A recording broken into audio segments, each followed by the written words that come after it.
బండి సంజయ్ గారు తమరి కొడుకు మీద తెలంగాణ ప్రభుత్వం వివక్షపూరితంగా ఎటువంటి కక్ష సాధింపు చర్య చేయడంలే. మీ పట్ల మీరు కేంద్ర మంత్రిగా మీరే స్వయంగా మీ కుమారుడిపై వచ్చిన ఆరోపణలను నిష్పక్షపాతంగా విచారణ చేయడానికి కోరాల్సింది.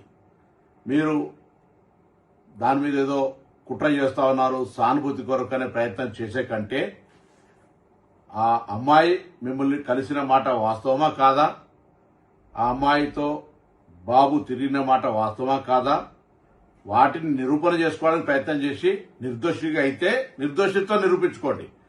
కానీ మీరు కేంద్ర హోంశాఖ సహాయ మంత్రి ఉండి ఒకవేళ పొరపాటు జరిగితే చట్టం తన పని తాను చేసుకుపోయే విధంగా ఉండాలని కోరుకుంటా ఉన్నా. ఇక్కడ ఎవరి పట్ల ఎవరికి తెలంగాణ ప్రభుత్వం వివక్ష లేదు. తెలంగాణ ఆడబిడ్డలను కాపాడే బాధ్యత ఈ ప్రభుత్వం మీద ఉంది.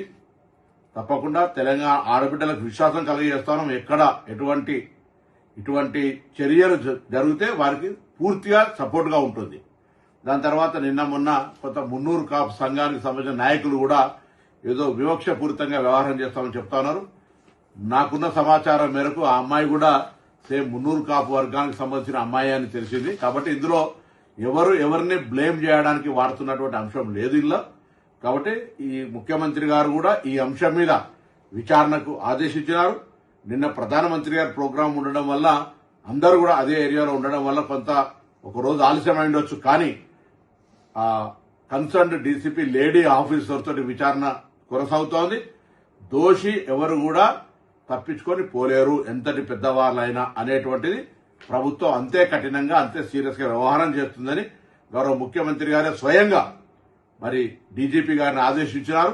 తప్పకుండా ఆ కుటుంబానికి కూడా తెలంగాణ ప్రభుత్వం తెలియజేస్తున్నాం. ఎటువంటి ఆందోళన విచారణలో ఏదైనా నాయకత్వ ఒత్తిడి జరిగి మార్పు జరుగుతుందని మీరు అపోహపడే అవసరం లేదు. తప్పకుండా ఇది ప్రజాస్వామ్యం. మీకు జరిగినటువంటి అన్యాయంగా మీరు అది ఒకవేళ తప్పకుండా అటువంటి సంఘటనలు జరిగి ఉండుంటే దోషి మీద ఎటువంటి శిక్షకు వెనుకాడిగే ప్రశ్న లేనేలేదు. కాబట్టి నేను ఈ సందర్భంలో మరొకసారి మా పార్లమెంటు సభ్యుడిగా మరి కష్టపడి రాజకీయాల్లోకి వచ్చినారు, బ్యాక్వర్డ్ క్లాస్ అంటా ఉన్నారు. దానికి ఎక్కడ కూడా అవన్నీ కూడా ఈ సంబంధించిన ఇష్యూకు సంబంధం లేదు. కాబట్టి మీ పట్ల డెఫినెట్లీ అదే మా పార్లమెంటు మెంబర్గా మీకు రెస్పెక్ట్ అనేటువంటిది రెస్పెక్టే. కానీ ఇటువంటి సంఘటనల పట్ల మనం వ్యక్తిత్వానికే మచ్చగలిగేటప్పుడు మనమే ఒక అడుగు ముందుకేసి అటువంటి దానికి విచారణకు సహకరించి మనం చేయాల్సి వస్తుంది. లేకపోతే అధికారాన్ని వినియోగించుకొని మనం విచారణకు అడ్డంగా పోయేటువంటి పరిస్థితుల వల్ల మనం దానికి వ్యవహరిస్తున్నట్టు వస్తే ప్రజాస్వామ్యం గౌరవించదు అనే మాటలు దయచేసి బండి సంజయ్ గమనించాలని కోరుతా ఉన్నా. నేను అదేవిధంగా పోలీస్ అధికారులను గౌరవ ముఖ్యమంత్రి గారి ఆదేశాల మేరకు మరొకసారి సీరియస్ గా ఆదేశిస్తాను. వెంటనే ఎటువంటి వివక్ష లేకుండా పూర్తి స్థాయి విచారణ జరిగి దోషులు ఎవరైనా సరే కఠినంగా శిక్షించే విధంగా ఉండాలని సందర్భంగా కోరుతా ఉన్నాను.